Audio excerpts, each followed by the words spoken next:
waktu itu kan kejadian apa pertama kali saya mengajarkan kamu untuk berani itu kan waktu kamu umur berapa itu waktu saya ajak? Umur 14 tahun. 14 tahun ya, 14 tahun. Nah, jadi gini teman-teman. Dulu Mas Miwan ini pada umur 14 tahun saya pernah ajak malam-malam, ceritanya itu. Dia masih 14 tahun tuh masih kelas 1 SMP. kelas 1 SMP. Saya ajak Mas Miwan ini ke salah satu ke beberapa makam. Waktu itu tuh makam di kampung tuh kayak masih apa ya, serem lah gitu. Karena belum dibangun, pohon-pohon masih banyak dan memang orang masih gelap. Ya ada penerangan gitu, tapi kan penerangan ya sedikit banget gitu penerangan. Nah, Mas Iwan ini ya, saya masukkan lah ceritanya ke dalam. Kan kalau makam itu kan ada beberapa makam banyak ya. Salah satu makam itu pasti kan ada yang kayak ada rumah-rumahnya gitu kan, ke tempat ziarah gitu. Nah, itu tuh gelap banget guys, maksudnya di daerah situ tuh gelap banget dan memang masih serem banget lah gitu. Nah, adik saya pada umur 14 tahun itu saya masukkan, saya ajak masukkan ke makam, terus saya tinggal guys. Saya tinggal teman-teman. Saya tinggal 1 jam kali ada ya. Nah, saya tinggal di situ sendirian. Pada waktu masih kecil di umur 14 tahun. Itu. Nah, apa tuh yang kamu rasakan? Apa yang kamu bayangkan? Apa yang kamu pikirkan pada waktu saya tinggal itu loh? Oke. Nah, itu saya jawab ya. Oke. Pada waktu itu kan saya diajak ini Mas Tri ke suatu makam. Nah, saya tuh dinyali lah. Saya tuh dimasukkan ke makam. Terus Mas itu meninggalkan saya. Dan saya tuh tinggal makam sendiri. Yang saya lakukan itu kan ada kitab seperti kitab tahlil, yasin. Nah, itu saya baca kitabnya dalam baca. Terus dalam waktu yang dalam perasaan saya yang sangat takut. Pada waktu itu saya sangat takut sekali. Takut apa? Karena kalau saya melihat makhluk halus, ada apalah, dengan apa itu, saya sangat takut. Perasaan saya was-was, saya tidak biar pokoknya. Dalam sisi lain, saya harus berani. Saya berusaha untuk berani. Karena apa? Itu karena untuk menguji mental keberanian saya. Dan dari situlah saya tumbuh kayak kepribadian yang berani, yang membuat saya semakin percaya diri seperti ini. Nah, dari situ pada waktu itu saya sangat takut walaupun. Assalamualaikum warahmatullahi wabarakatuh teman-teman semua. Ketemu lagi dengan saya di channel Family Mas Official. Oke. Kali ini teman-teman saya mau cerita banyak, berbagi pengalaman tentang bagaimana membangun karakter dan mental yang kuat, serta bagaimana kita supaya pede, berani sejak kecil. Nah, ini pengalaman ini pernah saya praktekkan untuk adik saya, ya kan? Jadi saya punya cerita banyak nih sama adik saya. Nih, adik saya yaitu ada di samping saya. Silakan. Ya, Mas Pri, nama saya Miwan. Kalau punya channel YouTube silakan saya punya channel YouTube. Kalau namanya ya, namanya itu Rewek. Oke, ini teman-teman. Jadi kami berdua ini adik kakak dan kami punya cerita unik, ya kan, ya sedikit-sedikit mistis juga. Tapi bukan masalah mistisnya. Ini masalah pembangunan karakternya yang mau kita bagikan kepada teman-teman semua gitu. Nah, bagaimana pengalaman itu, ikuti terus video ini. Oke guys, oke teman-teman ya, maaf. Nah, bagaimana Mas Miwan dulu waktu kamu kecil itu kan, saya mau kulik-kulik nih, ya kan, mau tanya-tanya perasaan atau apa yang kamu rasakan lah waktu itu kan kejadian pertama kali saya mengajarkan kamu untuk berani itu kan waktu kamu umur berapa itu waktu saya ajak? Umur 14 tahun. 14 tahun ya, 14 tahun. Nah, jadi gini teman-teman. Dulu Mas Miwan ini pada umur 14 tahun saya pernah ajak malam-malam, ceritanya itu. Dia masih 14 tahun tuh masih kelas 1 SMP. SMP kelas 1 SMP. Saya ajak Mas Miwan ini ke ke beberapa makam. Nah, kamu tahu nggak teman-teman semua? Makam di kampung itu, horor banget, mistis. Orang tuh jam 10, jam 11 itu takut loh. Lewat aja makam itu takut, masih pada takut. Karena apa? Pada waktu itu tuh makam di kampung tuh kayak masih serem lah gitu. Karena belum dibangun, pohon-pohon masih banyak dan memang orang masih gelap. Ya ada penerangan gitu, tapi kan penerangan ya sedikit banget itu penerangan kan.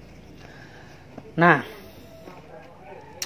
pada waktu itu saya itu kan sering kayak puasa gitu kan.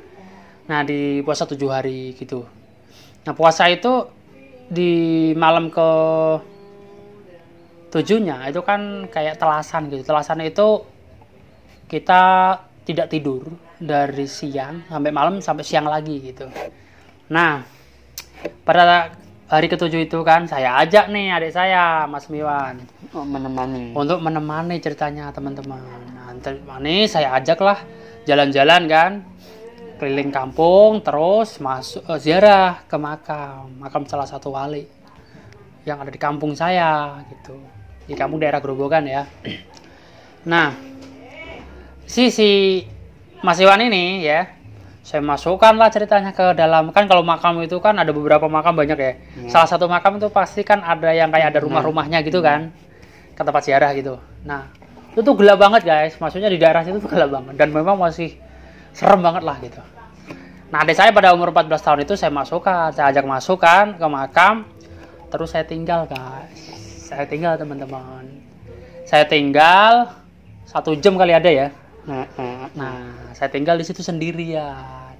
Pada waktu masih kecil di umur 14 tahun. Itu. Nah, apa tuh yang kamu rasakan? Apa yang kamu bayangkan? Apa yang kamu pikirkan pada waktu saya tinggal itu loh? Oke. Nah, itu coba ceritakan ya. Oke. Pada waktu itu kan saya lihat ini pasti satu makam. Nah, saya nyali lah. Saya dimasukkan ke makam. Terus Mas itu meninggalkan saya dan saya itu dalam makam sendiri. Yang saya lakukan itu anaknya kitab seperti kitab tahlil, yasin. Nah, itu saya baca kitabnya ya, dalam baca. Terus dalam waktu yang dalam perasaan saya yang sangat takut. Pada waktu itu saya sangat takut sekali. Takut apa? Karena kalau saya melihat makhluk halus ada apalah. Dengan apa itu, saya sangat takut. Perasaan saya was-was, saya tidak biar pokoknya. Dalam sisi lain, saya berani untuk berani. Karena apa? Itu karena untuk menguji mental keberanian saya. Dan dari situlah saya tumbuh kayak kepribadian yang berani, yang membuat saya semakin tinggi percaya diri seperti ini. Nah, dari situ pada waktu itu saya sangat takut. Walaupun saya takut, saya harus berani. Dan setelah itu setelah saya tinggal Mas Pri selama 1 jam, akhirnya Mas Pri kembali. Nah, setelah saya Mas Pri kembali, terus saya diajak keluar. Nah, dari situlah saya mempunyai manfaat lah. Itu kan ini ya, nggak sekali ya, beberapa kali kan saya ajak gitu kan. Nah, itu pas pengalaman pertama nih, yang pertama kali dengan pengalaman selanjutnya tuh ada bedanya nggak gitu? Jadi, itu gimana itu? Yang kedua kali itu saya sudah mulai rasa takutnya itu sudah mulai berkurang, walaupun masih ada, tapi masih berkurang, udah berkurang lah itu. Ya. Jadi tapi nggak sempet kayak ada mau atau penampakan atau nggak lihat seperti bayangan-bayangan gitu nggak ya? Nggak, yang saya sendiri itu saya nggak melihat apa-apa. Tapi kalau membayangkan dan nada itu selalu ada kejadian. Karena saya terjadi oleh rasa takut sekali. Nah, nah itu kan ada ini ya, maksudnya pengalaman yang pertama, pengalaman kedua, kan beda-beda. Jadi ketakutan, jadi apa, pengaruh pikiran-pikiran hal-hal yang kayak was-was gitu sudah. Yang kedua ketiganya mah udah nggak ada lah ya. Hanya waktu pertama saja. Karena saat belum pernah itu loh. Ya, yang pertama kali ya masih anak perasaan yang was-was, yang anak kenapa itu. Nah, ketika yang setelah dari itu kan saya jemput tuh. Saya ajak selesai tuh kan, saya ajak keluar. Terus kan waktu itu jalan-jalan tuh malam hari ke daerah sawah-sawah gelap ya kan, jam 2-an ya, jam 3 lah. Nah, ketika jalan ke sawah-sawah, ke tempat-tempat yang rada katakan angker lah gitu. Nah, itu ada ketakutan juga nggak ketika jalan-jalan? Oh iya, sama aku kan sawah tuh tempat-tempat yang angker, yang kanan bulan itu. Katanya mesti mendengar suara-suara itu, terus sangat takut sekali.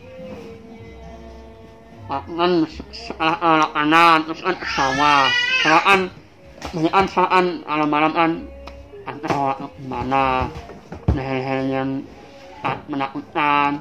Setelah itu kan lihatnya ke kali, ya itu sangat takut sekali tuh. Ada suara terus, ya saya kira itu suara ternyata suara air terus mengalir. Pertama saya takut tuh mendengarkan suara-suara seperti itu. Oke. Nah, itu kan pengalaman uji nyali lah katakan gitulah ya. Itu kan jam 1 malam itu lah. Salah satunya pengalaman itu tuh yang membuat karakter atau sifat pemberani itu muncul lah ya, pede muncul lah ya.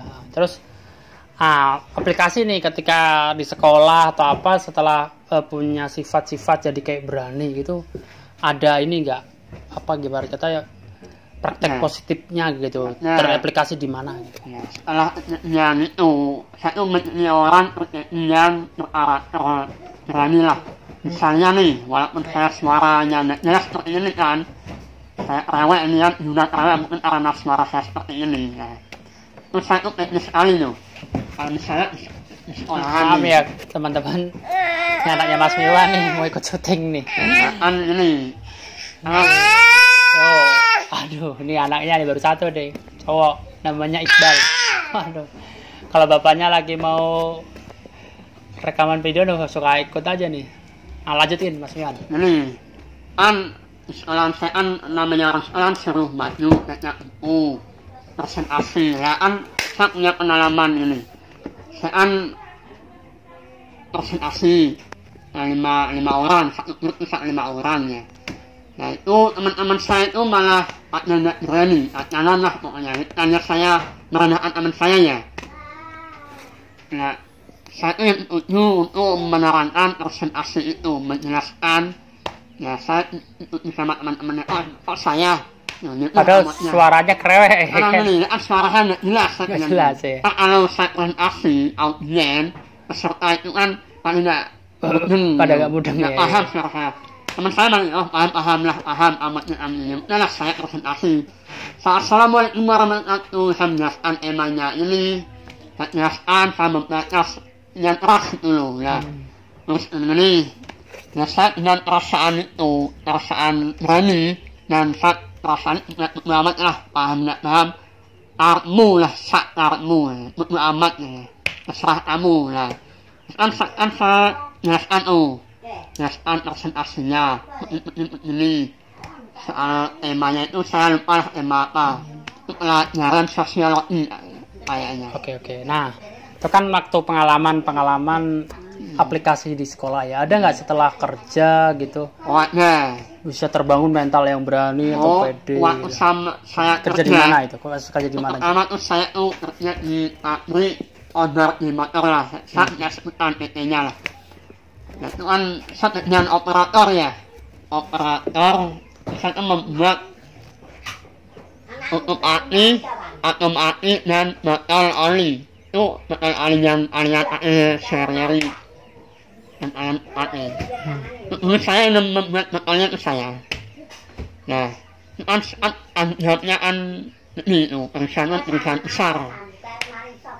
Ya, suatu operator ya kan operator kan nasibnya kalau malam kan sana itu harus bertanggung jawab. Semisalnya merek-merek yang reject rusak, itu harus bertanggung jawab, harus memberi alasan kenapa itu merek rusak, dan harus berani berbicara dengan atasan saya seperti foreman, kepala produksi dan manajer. Kalau saya menjelaskan kenapa banyak produk-produk yang ngumpul atau reject itu kan karena kenapa itu? Karena mesinnya error, mesinnya sering rusak.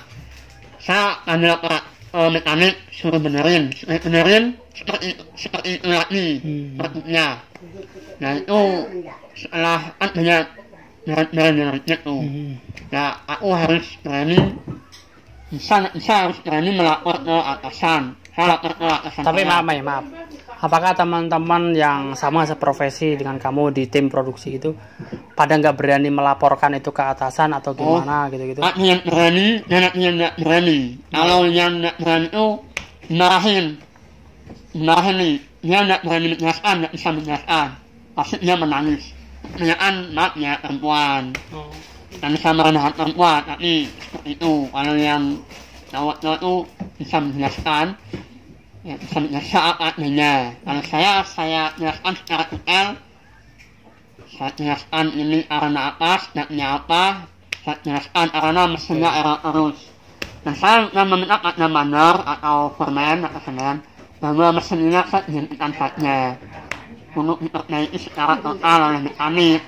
Oke, setelah saya lapor sama foreman nih, diperhatikan oleh mekanik dan manajer bahwa mesin itu harus dimatikan, dan setelah itu dimatikan terus. Dan setelah dimatikan saya dipindah oleh mesin lain yang mesinnya itu lancar. Nah, dari situlah saya membangun aplikasian yang berani. Banyak pengalaman pokoknya lah. Itulah, itu salah satu aplikasi ya, aplikasi bahwa harus berani melaporkan kalau ada terjadi kesalahan atau terjadi suatu miskomunikasi dan sebagainya. Kita itu harus pede, harus berani bagaimana menginformasikan masalah-masalah itu ke atasan. Oke? Bener nggak? Beraninya. Terus itu penting. ini lanjut nih. Nah, setelah itu kan berkeluarga, ya kan? Terus kerja di pabrik kan berkeluarga.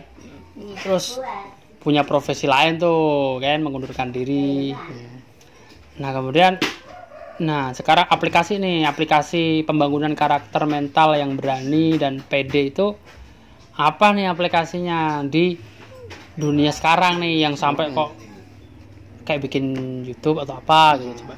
Saya jelaskan ya, waktu saya menuliskan dari pabrik ini menuliskan diri. Setelah itu kan saya berpeluang ke dunia bekerja secara part-time ya namanya. Saya nyet online tuh. Saya nyet online. Setiap hari itu cari penumpang, cari food itu untuk menantarkan ke customer. Ya setelah saya jalani, saya semakin tinggi, semakin percaya diri dan semakin berusaha dan semakin majulah pokoknya. Ya setelah itu kan saya berkeluarga tuh. Saya punya istri, punya anak otomatisnya. Nah itu, maaf nih saya potong nih. Kan sampai kan ibarat kata ngomong nggak jelas ya kan. Ibarat kata kerja kan nggak mapan-mapan banget ya, karena kan kerja masih kayak bijak aja nih. Maaf kata nih part-time apa dan sebagainya. Nah itu kok bagaimana nih kepedean sampean ini ngedeketin cewek nih? Itu kok kayaknya pede banget. Ya saya pede, saya berani perkenalan lah. Ya saya bahkan katanya kamu pernah jadi fuckboy gitu kan. Wah itu gimana itu coba? Ya kan dulu waktu sekolah kan zaman saya SMA kan udah banyak Facebook, walaupun HP-nya masih HP jadul ya. Terus saya tanamkan dari Facebook lah. Kalau Facebook kan nggak kenalan secara langsung, kan di sosial media. Kan sebelumnya kan ceweknya itu kan nggak tahu kalau suara saya seperti itu. Nah saya dari lihatnya terkenal lewat lewat komentarnya dia perkenalan. Tapi setelah ketemu gitu? Ketemu ya inilah saya yang nomor nakatnya. Oh ya, kan namanya orang aman kan nggak pilih-pilih gitu loh. Yang aman itu. Nah ya, ceritanya punya pacar banyak itu gimana? Wah itu ya kayaknya gonta-ganti mulu nih pacar nih gitu kan. Kan inilah apa merasa ganteng atau gimana? Ya, ganteng gitu. Oh gitu. Apa dengan kekrewaan, dengan suara yang nggak jelas itu menambahkan keunikan gitu atau ya mungkin salah satunya ya kalau ini cerita istri saya ya. Ini saya kenal istri saya melalui dunia maya ya, salah satunya punya Facebook. Perasaan punya Facebook anaknya berani nih muncul foto saya, wah saya kenalan nama ini. Setelah saya chat lewat inbox, saya minta nomor HP-nya. Pertama dan kasih, kedua saya rayu-rayu lah saat membayar itu. Saya merayu lah. Terus dikasih lewat inbox. Terus saya punya nomornya nih, saya telepon, kenalan. Dia ngeheran, suaranya seperti ini ya. Jadi tuh bercanda apa serius kok, suara get katanya. Ya saya jelasin, saya ini beneran suara saya seperti ini. Ya saya bilang kalau itu cewek gitu. Saya jelasin, ini emang sejak dari lahir seperti ini saya. Setelah dia memahami dan dia bisa menerima wafatnya dan segalanya lah, anak wafatnya, bahkan segalanya. Dia mau dia orang akan jawab. Setelah itu lama-kelamaan setelah beberapa bulan saya akhirnya memutuskan untuk lamaran. Waktu itu kan FDR jarak jauh itu loh. Saat Jakarta, saya itu di Semarang. Masih di Semarang, kerja di Semarang. Saat masih kerja di pabrik kertas waktu itu. Perkenalan, saya berkomitmen lama lah. Setelah itu, setelah berapa bulan saya menikah. Maaf nih, saya potong dulu nih. Jadi kalau waktu di Tangerang itu nggak cuma kerja di onderdil motor aja ya, sempat pindah juga ya, pindah ke pabrik kertas ya. Jadi kurir juga pernah ya. Oh iya. Jadi nggak langsung jadi ojek online tadi ya. Oke. Nah, sekarang setelah pengalaman berkenalan sampai lamaran ya, kemudian nggak lama dari lamaran itu nikah kan ya. Terus inspirasi buat channel YouTube itu kok ini kan pasal gini, ketika sampean itu bikin gitu channel YouTube ini otomatis kan orang ini kan tahu gitu loh, bahkan seluruh Indonesia, seluruh dunia gitu bakal kalau kamu viral gitu kan bakal ketahuan nih, bakal bertahu nih kok kamu kok suaranya seperti ini terus gitu. Nah, itu gimana tuh menyikapinya gitu kan? Nah itu saya pikirkan sebelumnya lah. Kalau nyutnya lah, yang saya memang kerewek dari lahir. Kalau kerewek nyutnya memang ini nyutnya saya mah, kalau dia nyutnya lah kita akan memotivasi seperti itu berani.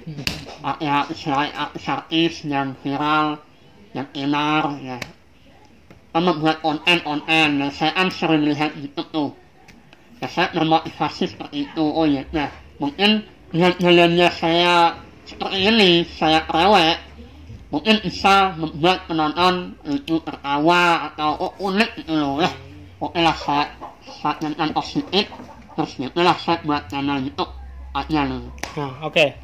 Selama perjalanan itu kan perjalanan panjang lah ya.